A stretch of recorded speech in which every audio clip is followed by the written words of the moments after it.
সম্প্রতি খাগড়াছড়িতে বন্যায় নিম্নাঞ্চল প্লাবিত হওয়ার পাশাপাশি কৃষি জমি ও গ্রামীণ সড়কের ব্যাপক ক্ষয়ক্ষতি হয়েছে।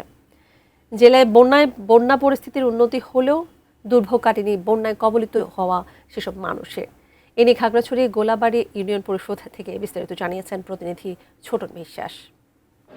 আপনারা জানেন সাম্প্রতিক সময়ে খাগড়াছড়িতে সৃষ্ট বন্যায় পাহাড় ধসের পাশাপাশি নিম্নাঞ্চল প্লাবিত হয়েছিল।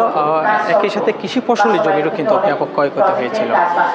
তবে এই বন্যা কবলিত এলাকাগুলোতে খাগড়াছড়িতে সেনাবাহিনী, বিজিবি, জেলা প্রশাসন, জেলা পরিষদ, বিএনপি সহ অন্যান্য যে সামাজিক সরকারি বেসরকারি যে সংস্থাগুলো রয়েছে তারা কিন্তু ত্রাণ কার্যক্রম অব্যাহত রেখেছেন এখনো পর্যন্ত।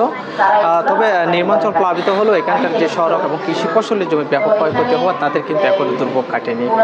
বিদ্যুৎ ও খনিজ সম্পদ জ্বালানি প্রতিমন্ত্রী অনিন্দ্য ইসলাম অমিত কিন্তু খাগড়াছড়িতে এসেছিলেন এবং সেই সময় তিনি বলছিলেন বন্যা দুর্গত এলাকাগুলোতে যারা ক্ষতিগ্রস্ত হয়েছে তাদের দ্রুত পুনর্বাসনের পাশাপাশি তাদের খাদ্য সহায়ক যে কর্মসূচি যেটি আগামী এক মাস পরে হওয়ার কথা ছিল সেটি কিন্তু আগামী এক সপ্তাহের মধ্যে সেটি দ্রুত সময়ে চালু করা হবে।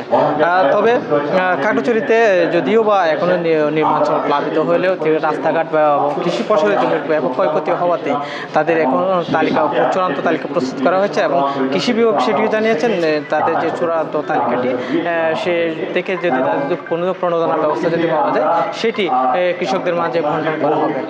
এটি ছিল খাগড়াছড়ি থেকে আমার কাছে বন্যা পরবর্তী সর্বশেষ।